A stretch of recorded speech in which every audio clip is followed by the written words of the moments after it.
నాతో ఆర్గ్యూ చేసే ముందు ఒకటి చేసి ఆప్షన్ చేస్తాను. నా ఆర్డర్ని ఛాలెంజ్ చేయండి. మీరు వినండి, నాతో ఆర్గ్యుమెంట్ పెట్టుకోవద్దండి. మీరు వీడియో తీయదు బాబు. అలాగా సార్, నో వీడియోస్.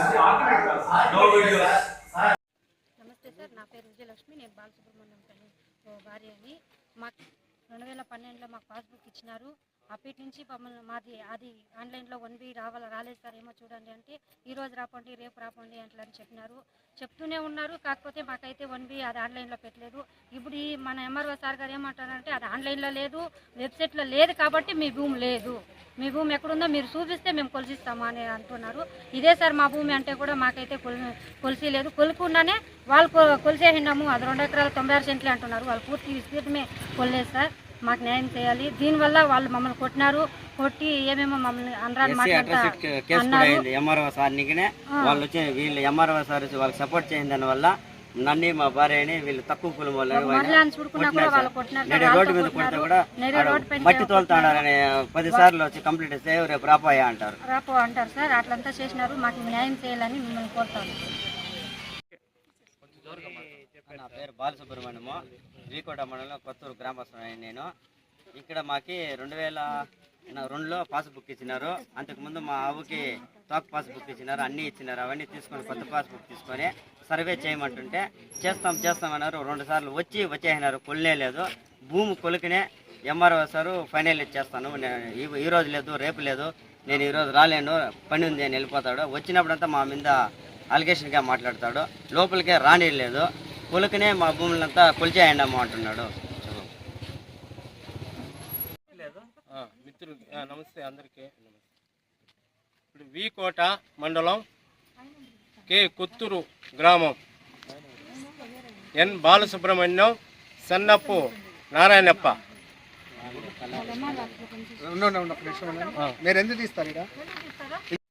ఎన్ బాలసుబ్రహ్మణ్యం సన్నప్పు నారాయణప్ప, వీకోట మండలం కే కొత్తూరు గ్రామం వాస్తులు. అయ్యా వీళ్ళది 1960లో భూమి కొని రిజిస్టర్ చేయబడింది. పట్టా పాస్ పుస్తకాలు కూడా తహసీల్దార్ గారు రిజిస్టర్ చేశారు. పట్టా ఉండాది, పాస్ పుస్తకం ఉంది, ప్లాన్ అప్రూవల్ చేస్తున్నారు, అన్నీ ఉంది, మ్యాప్ ఉంది. కానీ ఇక్కడ మీ భూమి లేదు అనేసి తహసీల్దార్ గారు ఆయన ఉత్తర్వులో క్లియర్గా పేర్కొనడం జరిగింది. అయితే కొన్ని సెటిల్మెంట్ భూమి ఏమైంది, ఎక్కడ పోయింది? ఎస్సీల భూములే కనబడకపోతుంది. ఇక్కడ మా ఎస్సీ భూమి ఎక్కడ పోయింది? కాబట్టి మా ఎస్సీ భూమిని ఎక్కడుందో సర్వే చేసి మా భూమి మాకు చూపించండి అంటే మీ భూమి ఇంతే, ఇది లేదు, నేను ఇది ఉత్తర్వులు ఇచ్చాను, మీ వల్ల ఇది చేసుకోండి, మీకు దిక్కున్న చోట చెప్పుకోండి అనేసి తహసీల్దార్ గారు చెప్పడం జరిగింది. ఇది అన్యాయము, దుర్మార్గము. మా ఎస్సీ భూములు ఎటువంటి కొండ భూములు, రిజిస్ట్రేషన్ భూములు, పట్టా పాసు పుస్తకం భూములు కూడా సరే దౌర్జన్యంగా ఈ మాదిరిగా అక్రమంకు గురై కబ్జా చేయడం జరిగింది. కాబట్టి ఈ భూములని ఇప్పటికైనా సరే ఇది ఇంతటితో మేము వదిలిపెట్టము. మా అసోసియేషన్ 13 జిల్లాల్లో అసోసియేషన్ తరఫున దీన్ని అంబేద్కర్ యువజన సంఘాల తరఫున కూడా సరే మేము 3 వారాల్లో సార్కి తహసీల్దార్ గారికి మనం రీవెరిఫై చేసి మా భూమి ఎక్కడుందో చూసి మా భూమి మాకు ఇవ్వండి అని చెప్పి ఇచ్చాము. దాని మీద చర్య తీసుకొని ఇస్తే సరే, లేదంటే వెంటనే మేము 3 వారాల తర్వాత మరి కూడా 13 జిల్లాలకు సంబంధించి అందరూ కూడా అంబేద్కర్ యువజన సంఘాలు అయితేనే ఏపీఎస్సీ వెల్ఫేర్ అసోసియేషన్ తరఫున మేము వచ్చేసి మొత్తం కూడా ధర్నా చేయడానికి మేము సన్నిసిద్ధులు అవుతామని తెలుపుతున్నాం. వీకోట మండలంలో దళితులకు జరుగుతున్నటువంటి అన్యాయాలపైన రోజుకు రకరకాలుగా పేపర్లలో వస్తూ ఉంది. వీటన్నిటికీ ఈ జరుగుతున్నటువంటి అన్యాయాలకి, అక్రమాలకి తహసీల్దార్ కార్యాలయము కేంద్ర బిందువుగా ఇక్కడ మొత్తం వ్యవహారాన్ని నడిపిస్తున్నట్లుగా మనకు పత్రికల్లో వస్తూ ఉంది. వీటన్నిటినీ చూసుకున్నప్పుడు ముఖ్యంగా దళితులపైన, దళితులకు సంబంధించినటువంటి ఆస్తులపైన ఈ తహసీల్దార్ కార్యాలయానికి ఏమాత్రం కూడా బాధ్యత లేకుండా వ్యవహరిస్తున్నారు. అంతేకాకుండా దళితులకు వచ్చి ఇక్కడొచ్చి సమాధానం అడిగినా కూడా తహసీల్దార్ గారు యొక్క సమాధానం చాలా అవమానకరంగా ఉంటున్నది. ముఖ్యంగా ఈరోజు ఈ బాలసుబ్రహ్మణ్యం భూమికి సంబంధించినటువంటి వివరాలలో తహసీల్దార్ గారే చెప్పారు. ఏమని?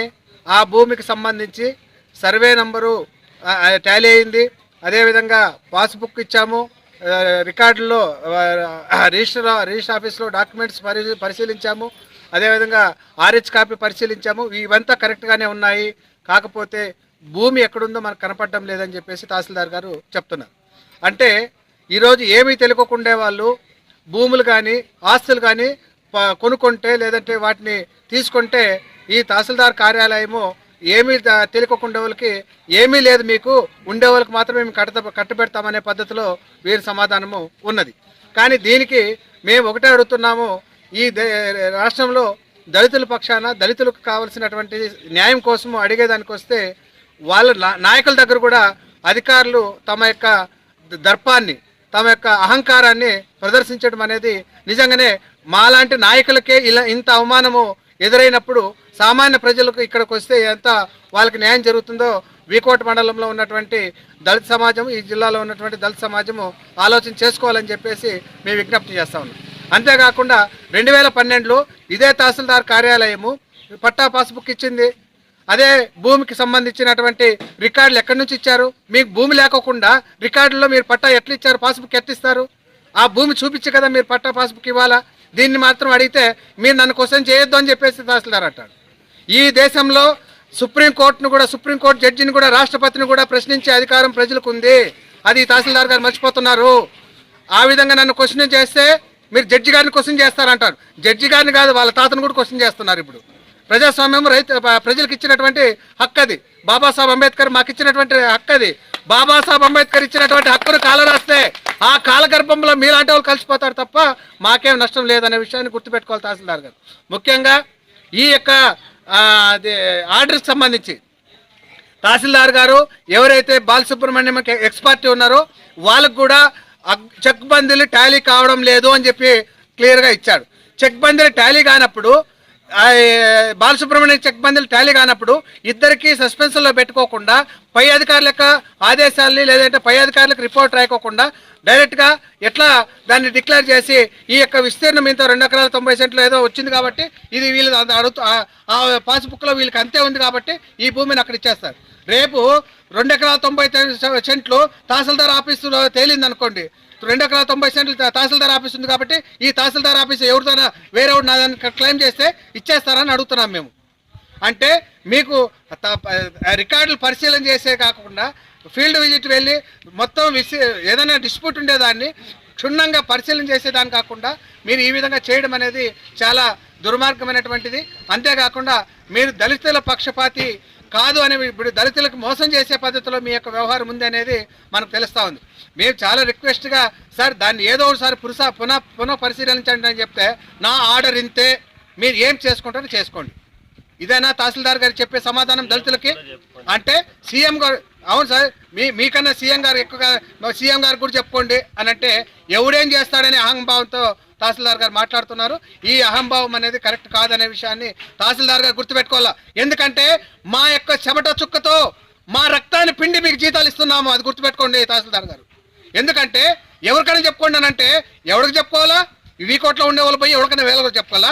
ఈ వీకోట్లో ఉండేవాళ్ళు నువ్వు కాబట్టి మిమ్మల్ని వచ్చి అడుగుతున్నా, మీకు చెప్పుకుంటున్నాం. మీరు సమాధానం చెప్పేదాన్ని చేత కాకపోతే మీరు ఇక్కడి నుంచి వెళ్ళిపోవాలి తప్ప మీరు ఎవరికైనా చెప్పుకొని పోండి అని చెప్పేసి పంపిస్తారా? తహసీల్దార్ ఆఫీసు మీ అబ్బది కాదు తహసీల్దార్ గారు అంటున్నాం మేము. మీ అబ్బది కాదు ఆఫీసు, ఇది మాది ఆఫీసు. మీరు ఎక్కడైనా చెప్పుకోండి అని మీరేం చెప్తారు? మీరు పోయి చెప్పుకోండి ఎక్కడన్నా, మా భూమి చూపించండి అని అడుగుతున్నాం మేము. మా భూమి చూపించండి అని అడుగుతున్నాం మేము. మీరు ఈ విధంగా రిపోర్ట్ ఇచ్చేదాన్ని దృష్టిలో పెట్టుకుని వాళ్ళు బాలసుబ్రహ్మణ్యం మీద దాడి చేశారు, కొట్టారు. ఇండైరెక్ట్గా మీరు బాలసుబ్రహ్మణ్యంని కొట్టించడానికి మీరు కారణమయ్యారు. ఎందుకంటే ఈ రిపోర్ట్ వస్తుందనే విషయము మాకు 20 రోజులకు బాలసుబ్రహ్మణ్యం దాడి జరగక ముందే తెలుసు. తహసీల్దార్ ఆఫీసులో ఈ రిపోర్ట్ వస్తుందనే విషయము బాలసుబ్రహ్మణ్యం గారికి మీ ఆదేశాల మేరకే వాళ్ళు అక్కడ భూమిలోకి వచ్చి షెడ్ వేసేదానికి ప్రయత్నం చేశారు. అప్పటిదాకా రాలేదు వాళ్ళు.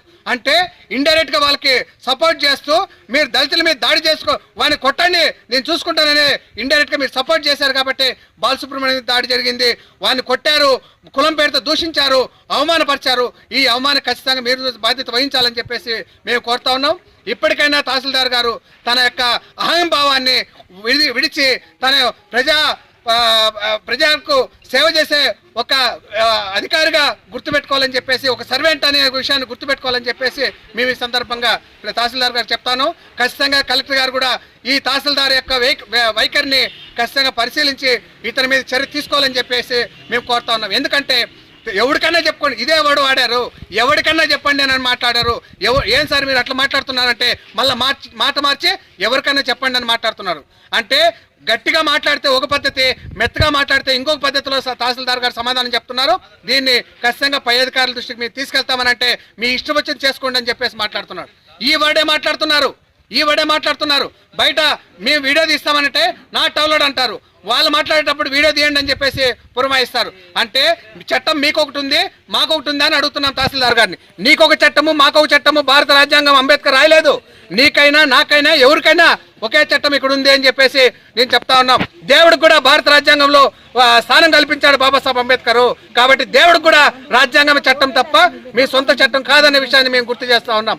కాబట్టి మిత్రులారా, ఈరోజు వీకోట మండలంలో జరుగుతున్నటువంటి తహసీల్దార్ కార్యాలయంలో జరుగుతున్నటువంటి ఈ యొక్క భాగోతాలని ఖచ్చితంగా బయట పెడతాము.